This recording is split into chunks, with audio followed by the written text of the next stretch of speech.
اعوذ باللہ من الشیطان الرجیم بسم اللہ الرحمن الرحیم۔ ہمارے آج کی اس کوچنگ کلاس میں موضوع اسلامک سٹڈیز میں القرآن ایک بہت بڑا پورشن ہے۔ ایم سی کیوز کے حوالے سے، آپ کے انٹرویوز کے حوالے سے، آپ کے جنرل جو ٹیسٹ ہوتے ہیں مختلف محکموں میں، مختلف جو ڈپارٹمنٹس ٹیسٹ لیتے ہیں، چاہے وہ این ٹی ایس کے ذریعے ہو، بی ٹی ایس کے ذریعے ہو، آپ کے سی ٹی ایس پی کے ذریعے ہو، یا صوبے میں دیگر ذرائع سے منعقد ہونے والے ٹیسٹ میں القرآن کے پورشن سے کافی سوالات ریٹن میں بھی کیے جاتے ہیں اور وائیو میں بھی کیے جاتے ہیں۔ تو آج ہمارا جو موضوع ہے وہ آپ کا القرآن ہے۔ قرآن عظیم الشان کو سٹارٹ کرنے سے پہلے اس کا کچھ پس منظر آپ کو بتاتا چلوں کہ اللہ رب العزت نے 1,24,000 کم و بیش پیغمبر بھیجے ہیں اس دنیا میں۔ ایک دوسری روایت حضور صلی اللہ علیہ وسلم کی 8 لاکھ نبیوں کے حوالے سے کہ اللہ تعالیٰ نے 8 لاکھ نبی بھیجے دنیا کی انسانوں کی ہدایت اور رہنمائی کے لیے۔ تو ان کو جو وے آف لائف ملا، ان پیغمبروں کو، ان رہنماؤں کو، ان فرستادگان کو جو وے آف لائف ملا، اس کو شریعت کہا جاتا ہے۔ شریعت آپ سے کبھی پوچھا جا سکتا ہے واٹ از شریعت؟ اسلامک جورسپونڈنس، اسلامک جورسپونڈنس یا جورسپونڈنس کو آپ لا بھی کہہ سکتے ہیں۔ اسلامک لا از کالڈ شریعت۔ آدم علیہ السلام سے لے کر حضور صلی اللہ علیہ وسلم تک 313 نبیوں کو رسالت پر فائز کیا گیا، رسول بنائے گئے۔ گویا ان کو ایک نئی اسلامک جورسپونڈنس ملی، ان پر صحیفے نازل ہوئے، ان کو کتابیں دی گئی، ان کو لاز دیے گئے تاکہ دنیا کے انسان اس پر چل کر اپنی دنیاوی زندگی کو بہتر بنا سکے اور آخروی نجات کا ذریعہ بن سکے۔ تو کل 100 صحیفے نازل ہوئے پلس 4 کتابیں نازل ہوئی۔ 100 صحیفے اور 4 کتابیں۔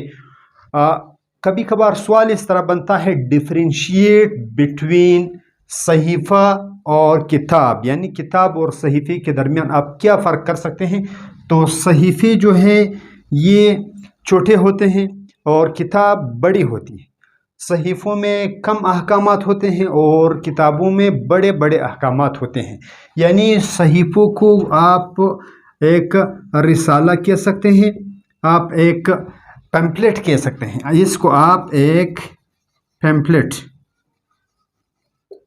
جبکہ یہ جو ہے ایک فل بک ہے۔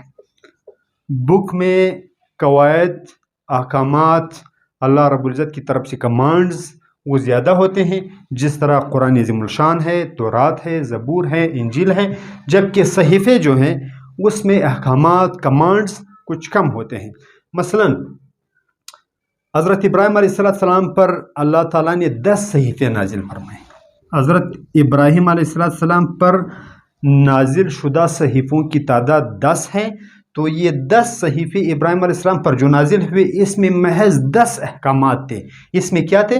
اس میں 10 احکامات تھے اللہ رب العزت کی طرف سے۔ اس میں آپ کو مختلف احکامات بتاتا چلوں۔ صفائی کے حوالے سے یہ تھا کہ مرد حضرات وہ اپنے زیر ناف بال، وہ اپنے ناخن، وہ اپنے بغل کے بال، ان کو صاف کیا کریں، حکم نمبر 1۔ حکم نمبر 2، تمام مرد جو ابراہیم علیہ السلام کی شریعت کے پیروکار تھے ان کے لیے لازم تھا کہ وہ اپنی داڑیاں بڑھائیں اور اپنے مونچھیں کتروائیں، اپنے مونچھیں چھوٹے رکھیں جبکہ داڑیاں بڑھائیں۔ یہ داڑھی رکھنا 1,24,000 کم و بیش پیغمبروں کی سنت ہے، ایک مضبوط سنت ہے۔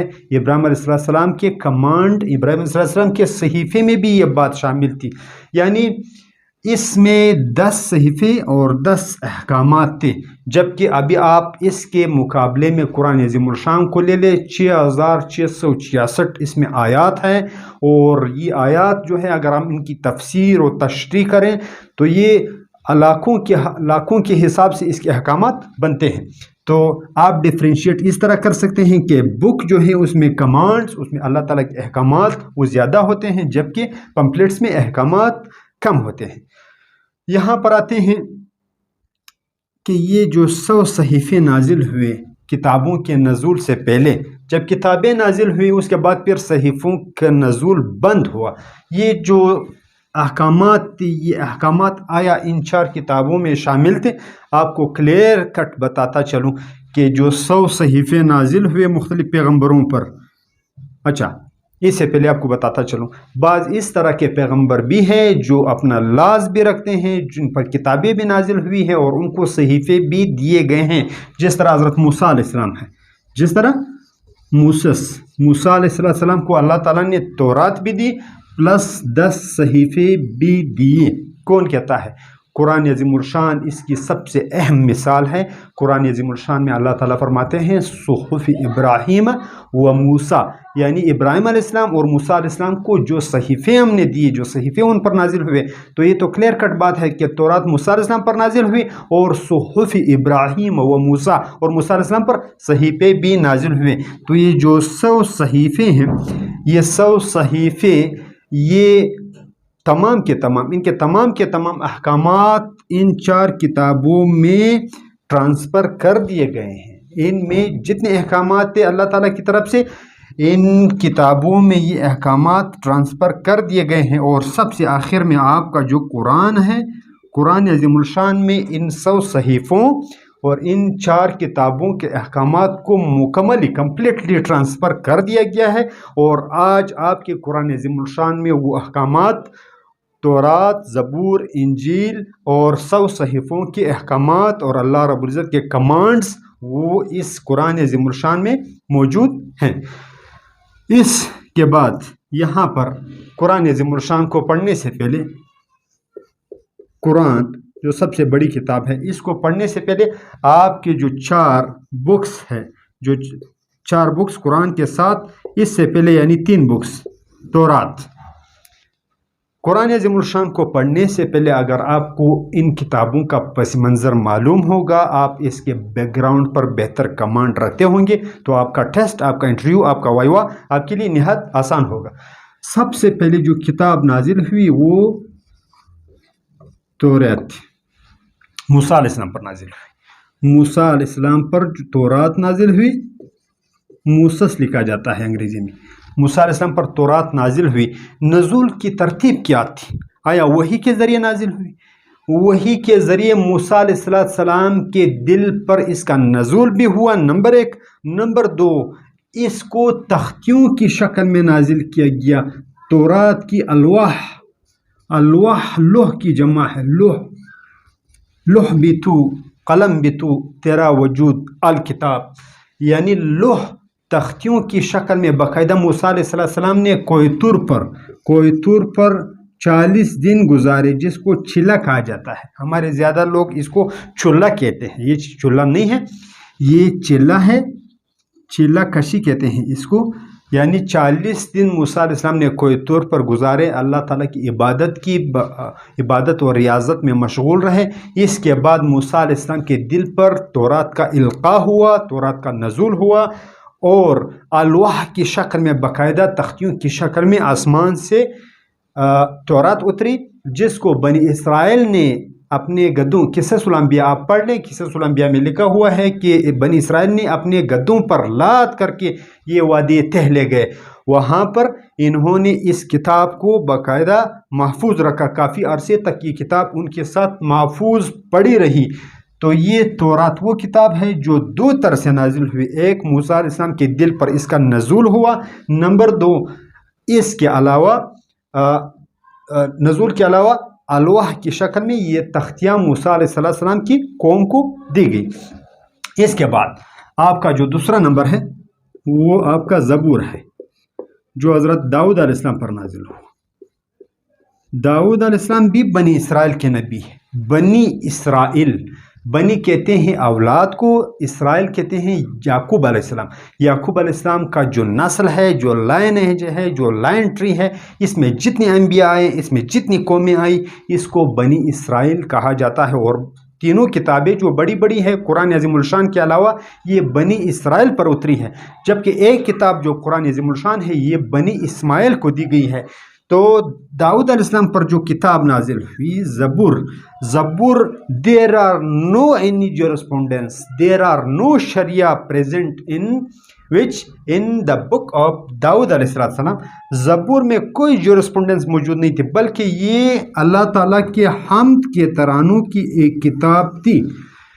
اس میں اللہ رب العزت کے حمد شامل تھے، یعنی حمد وہ نظم، وہ ترتیل سے کہی ہوئی نظم جس میں اللہ رب العزت کی تعریف موجود ہو، اس کو حمد کہا جاتا ہے.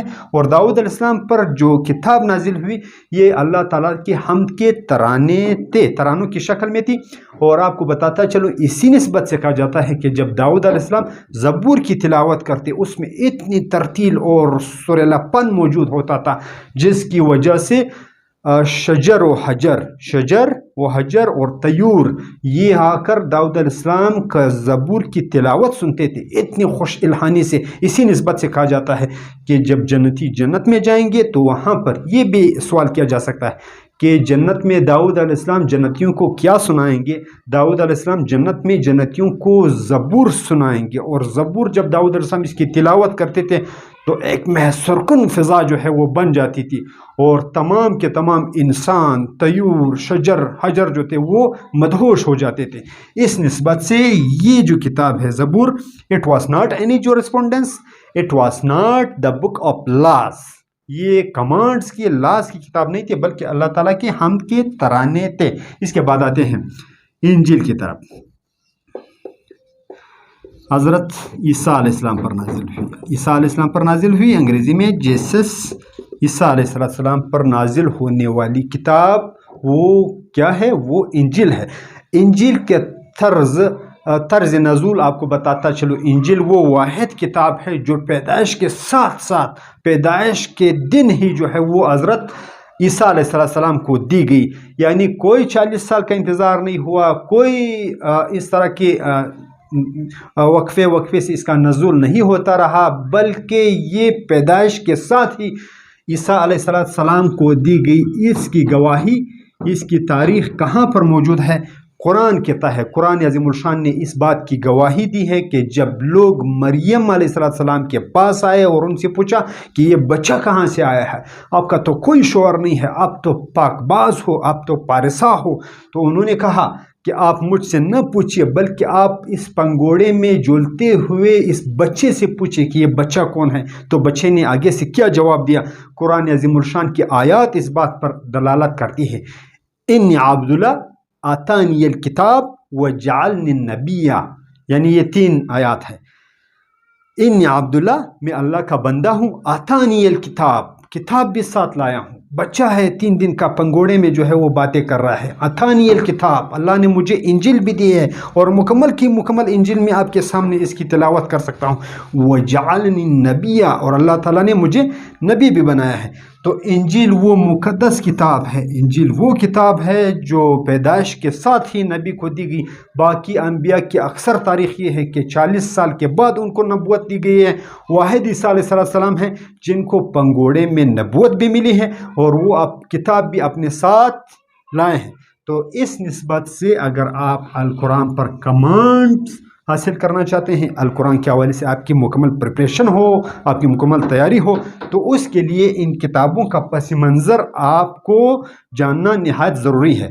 تو ویڈیو جو ہے وہ پھر زیادہ لمبی ہو جائے گی. یہ قرآن عظیم الشان کا پس منظر تھا. انشاءاللہ اگلے لیکچر میں قرآن عظیم الشان کو پڑھیں گے کہ اس کا نزول، حضور صلی اللہ علیہ وسلم پر نازل ہونے کی ترتیب، جبرائیل امین کی طرف سے، اللہ رب العزت کی طرف سے کس طریقے سے حضور صلی اللہ علیہ وسلم کو دی گئی، کون سی آیاتیں ہیں، کیا ان کی ترتیب ہے، کون سی سوالات ہوتے ہیں. تو اس طرح کی مزید ویڈیوز کو دیکھنے کے لیے آپ کو بتاتا چلوں کہ چینل کو سبسکرائب کریں اور سائڈ پر دیا ہوا آئیکن کا بٹن دبانا نہ بھولیں تاکہ ہر نئے آنے والے ویڈیو سے آپ بر وقت مطلع ہو.